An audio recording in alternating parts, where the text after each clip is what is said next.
ಇದು ನಿಮ್ಮ ವಾಹಿನಿ ಕಲಾ ವೇದಿಕೆ ವತಿಯಿಂದ ಡಾಕ್ಟರ್ ಸರ್ವಪಲ್ಲಿ ರಾಧಾಕೃಷ್ಣ ಅವರ ಹುಟ್ಟುಹಬ್ಬದ ಪ್ರಯುಕ್ತ ಸಾಂಸ್ಕೃತಿಕ ಕಾರ್ಯಕ್ರಮ ಹಾಗೂ ಪ್ರಶಸ್ತಿ ಪ್ರದಾನ ಸಮಾರಂಭವನ್ನು ಹಮ್ಮಿಕೊಳ್ಳಲಾಗಿತ್ತು. ಸೆಪ್ಟೆಂಬರ್ 8ನೇ ತಾರೀಕಿನಂದು ನಯನ ಸಭಾಂಗಣದಲ್ಲಿ ಈ ಕಾರ್ಯಕ್ರಮವನ್ನು ಹಮ್ಮಿಕೊಳ್ಳಲಾಗಿತ್ತು. 8ಕ್ಕೂ ಹೆಚ್ಚು ಡಾನ್ಸ್ ಅಕಾಡೆಮಿಗಳು ಈ ಕಾರ್ಯಕ್ರಮದಲ್ಲಿ ಭಾಗವಹಿಸಿದ್ರು. ಈ ಅಕಾಡೆಮಿ ವತಿಯಿಂದ ನೃತ್ಯ ಪ್ರದರ್ಶನ, ಕಲೆ ಪ್ರದರ್ಶನ, ಕಥಕ್ಕಳಿ, ಕುಚ್ಚುಪುಡಿ ಮುಂತಾದ ವಿವಿಧ ಸಾಂಸ್ಕೃತಿಕ ಕಾರ್ಯಕ್ರಮಗಳನ್ನು ನಡೆಸಿಕೊಟ್ಟರು. ಈ ಕಾರ್ಯಕ್ರಮದಲ್ಲಿ ಉದ್ಘಾಟನೆಯನ್ನ ನ್ಯಾಯಮೂರ್ತಿಗಳಾದಂತಹ ಸಂತೋಷ್ ಹೆಗ್ಗಡೆಯವರು ನೆರವೇರಿಸಿಕೊಟ್ಟರು ಹಾಗೂ ಅವರ ಜೊತೆ ಸಹಭಾಗಿಯಾಗಿ ವೇಲು ಲಹರಿಯವರು, ಕೆಜಿಎಫ್ ಖ್ಯಾತಿಯ ಅನ್ಮೋಲ್ ವಿಜಯ್ ಭಟ್ಕಳ್ರವರು, ಮಾಸ್ತಿ ಉಪ್ಪಾರಳ್ಳಿ, ಡ್ರ್ಯಾಗನ್ ಮಂಜು ಮುಂತಾದ ಮುಖ್ಯ ಅತಿಥಿಗಳು ಈ ಕಾರ್ಯಕ್ರಮದಲ್ಲಿ ಭಾಗವಹಿಸಿದ್ರು ಹಾಗೂ ಇದು ನಿಮ್ಮ ವಾಹಿನಿ ಕಲಾ ವೇದಿಕೆಗೆ ಶುಭಾಶಯಗಳನ್ನು ತಿಳಿಸಿದ್ರು.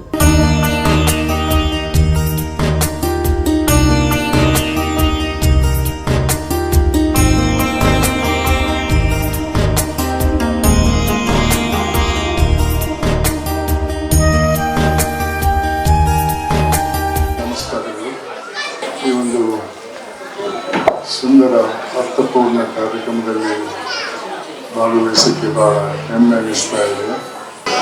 ಯಾಕಂದರೆ ಇದರಿಂದ ಎರಡು ಸಂದೇಶಗಳು ಸಮಾಜಕ್ಕೆ ಹೋಗ್ತವೆ. ನಮಗೂ ಸನ್ಮಾನ ಕೊಡ್ಬೋದು ಅಂತ ಆ ಹಿನ್ನೆಲೆಯಲ್ಲಿ ಈ ಸಮಾಜದಲ್ಲಿ ಶಾಂತಿ ಸೌಹಾರ್ದ ಜಾಸ್ತಿ ಆಗ್ಬೋದು ಅಂತ ನಾನು ತಿಳ್ಕೊಂಡಿದ್ದೇನೆ. ಈ ದೇಶದಲ್ಲಿ ಕ್ರಾಂತಿ ಆಗ್ಬೋದು. ಕ್ರಾಂತಿಯಲ್ಲಿ ಗೆದ್ದವರು ಯಾರೂ ಇಲ್ಲ. ಈ ದುರಾಸೆಗೆ ಯಾವ ಮದ್ದು ಇಲ್ಲ. ಕಾನೂನಿನ ದುರಾಸೆಗೆ ಒಳಗಾದವರು ಹೆದರಲ್ಲ. ಇವತ್ತಿನ ನ್ಯಾಯಾಂಗ ಪದ್ಧತಿಯಲ್ಲಿ ಒಬ್ಬ ವ್ಯಕ್ತಿಗೆ ಶಿಕ್ಷೆ ಆಗಬೇಕಾದ್ರೆ 25-30 ವರ್ಷವಿದೆ. ಅವನು ಯಾವುದಕ್ಕೂ ಹೆದರಲ್ಲ. ಹಣ ಇದ್ರೆ ಸಾಕಂತ. ಬಂಧುಗಳೇ, ಇದಕ್ಕೆ ಒಂದೇ ಒಂದು ಮದ್ದು, ತೃಪ್ತಿ ಅನ್ನೋ ಒಂದು ಗುಣ. ನಮ್ಮ ಹಿರಿಯರು ಕಟ್ಟಿದಂತಹ ಮೌಲ್ಯ, ಇದ್ದದ್ರಲ್ಲೇ ಸಂತಸ ಪಡೆಯುವಂತಹ ಒಂದು ಗುಣ ನಮ್ಮಲ್ಲಿ. ಶ್ರೀಮಂತನಾಗಿ ತಪ್ಪಿಲ್ಲ. ನಾನು ನಿವೃತ್ತನಾದ ಮೇಲೆ ಅಪ್ಲಿಕೇಶನ್ ಮಾಡಿ ಬಹಳಷ್ಟು ಹಣ ಮಾಡಿದ್ದೇನೆ. ಆದರೆ ಎಲ್ಲೂ ತಪ್ಪು ಮಾಡಿಲ್ಲ. ಇಷ್ಟೊತ್ತಿಗೆ ನನ್ನ ಬಟ್ಟೆ ಬಿಚ್ಚಿ ಬೀದಿಯಲ್ಲಿ ನಡೀತಾ ಇದ್ರು. ನನ್ನಲ್ಲಿ ಏನಾದರೂ ತಪ್ಪಿದ್ರೆ ಎಷ್ಟು ಜನರು ಅರ್ಥ ಮಾಡ್ಕೊಳ್ತಾರೋ ಗೊತ್ತಿಲ್ಲ. ಆದರೆ ಪ್ರಯತ್ನ ಮಾಡುವುದು ನನ್ನ ಕರ್ತವ್ಯ, ಪ್ರತಿಫಲತೆ ಕಾಯುವುದಲ್ಲ ಅನ್ನೋ ಹಿನ್ನೆಲೆಯಲ್ಲಿ ನಾನು ಈ ವಿಚಾರವನ್ನು ನಿಮ್ಮ ಮುಂದೆ ಇಟ್ಟಿದ್ದೇನೆ. ಈ ಒಂದು ಕಾರ್ಯಕ್ರಮದ ಉದ್ದೇಶ ಕೂಡ ಅದೇ ರೀತಿ ಇರಬಹುದಂತ ನಾನು ತಿಳ್ಕೊಂಡಿದ್ದೇನೆ. ಈ ಎರಡು ಮೌಲ್ಯಗಳನ್ನು ಅಳವಡಿಸುವಂತಹ ಪ್ರಯತ್ನ ಆಗಿರಬೇಕು. ಇವತ್ತಿಗೆ ಪ್ರಶಸ್ತಿಯನ್ನು ಪಡೆಯುವಂಥ ಎಲ್ಲ ವ್ಯಕ್ತಿಗಳಿಗೆ ಅಭಿನಂದಿಸ್ತಾ, ಈ ಒಂದು ಕಾರ್ಯಕ್ರಮವನ್ನು ಆಯೋಜಿಸಿದ ಎಲ್ಲರಿಗೂ ಅಭಿನಂದಿಸ್ತಾ ನನ್ನ ಮಾತಿಗೆ ವಿರಾಮ ಕೊಡ್ತಾ ಇದ್ದೀನಿ. ವೇದಿಕೆ ಮೇಲಿರುವ ಗುರುಗಳಾದ ಸಂತೋಷ್ ಹೆಗ್ಡೆ ಸಾಹೇಬರಿಗೆ, ವೇದಿಕೆ ಮೇಲಿರುವ ಎಲ್ಲ ಸ್ನೇಹಿತರಿಗೆ, ವೇದಿಕೆ ಮುಂದೆ ಇರುವ ಶಿಕ್ಷಕರು ಮತ್ತು ಕಲಾವಿದರಿಗೆ ನನ್ನ ಹೃದಯಪೂರ್ವಕ ನಮಸ್ಕಾರಗಳು. ಇದು ನಿಮ್ಮ ವಾಹಿನಿ ಕಲಾ ವೇದಿಕೆ ಅಂದರೆ ನನಗೆ ಕಿಶೋರ್ ಅವರು ನಾನು ರಿಷಿಕೇಶಿಂದ ಫೋನ್ ಮಾಡೋರು. ರಿಷಿಕೇಶ್ ಅಂತ ಹೇಳಲೇಬೇಕಾಗುತ್ತಿಲ್ಲ. ನನ್ನ ಕಸಿನ್ IAS ಆಫೀಸರ್ ಆಗಿದ್ದಾರೆ. 22 ವರ್ಷ ಅವನಿಗೆ. ಆ ಅಕಾಡೆಮಿಗೆ ಮಸೂರಿಗೆ ಹೋಗಿದ್ದೆ ನಾನು. ಸೊ ವ್ಯಾಲಿಡೇಷನ್ ಇದಕ್ಕೋಸ್ಕರ ಕೆಲವು ರಿಷಿಕೇಶಲ್ಲಿ ಆರತಿ ಮಾಡುವಾಗ ಆರತಿ ಮಾಡೋ 10 ನಿಮಿಷಕ್ಕೆ ಫೋನ್ ಬಂತು. ಸಜ್ಜನರು ಫೋನು ಆರತಿ ಮಾಡೋ ಕೂಡ ತಗೋಬೋದಂತೆ. ಸೊ ಆ ಥರ ಸಜ್ಜನಿಕೆ ಇರುವಂಥ ವ್ಯಕ್ತಿ ಕಿಶೋರ್. ಅವ್ರು ಮಾತಾಡಿದ ರೀತಿಯಲ್ಲಿ ನಾನು ಇವತ್ತು 4 ಕಾರ್ಯಕ್ರಮ ಆಯಿತು. ಏನೇ ಆಗಲಿ ನಾನು ಖಂಡಿತ ಬರ್ತೀನಿ ಅಂದೆ.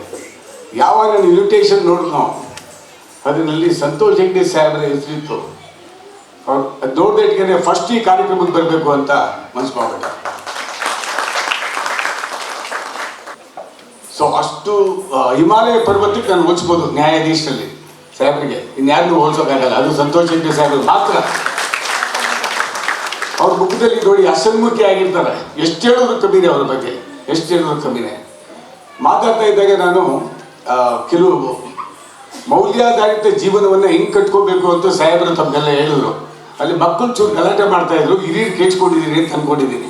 ಸಂತೋಷ್ ಹೆಗ್ಡೆ ಸಾಹೇಬರು ಅಂತ ಇರ್ತಾರೋ ಅಂತಂಗೆ ನಾವು ಯಾರಿಗೂ ಭಯಪಡೋ ಅವಶ್ಯಕತೆ ಇಲ್ಲ. AK-47ಗೂ ಭಯಪಡೋ ಅವಶ್ಯಕತೆ ಇಲ್ಲ.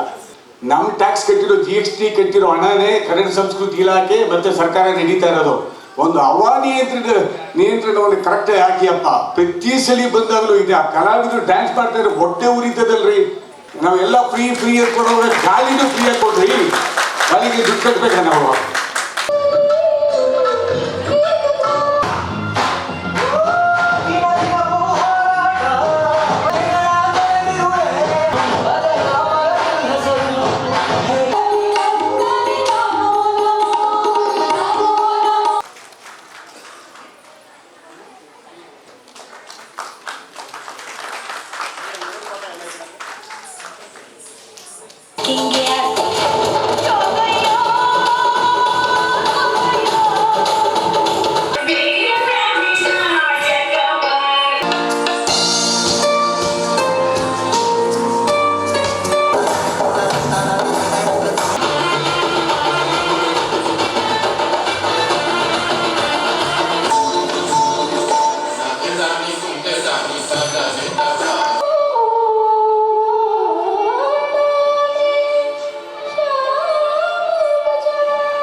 Thank you, sir.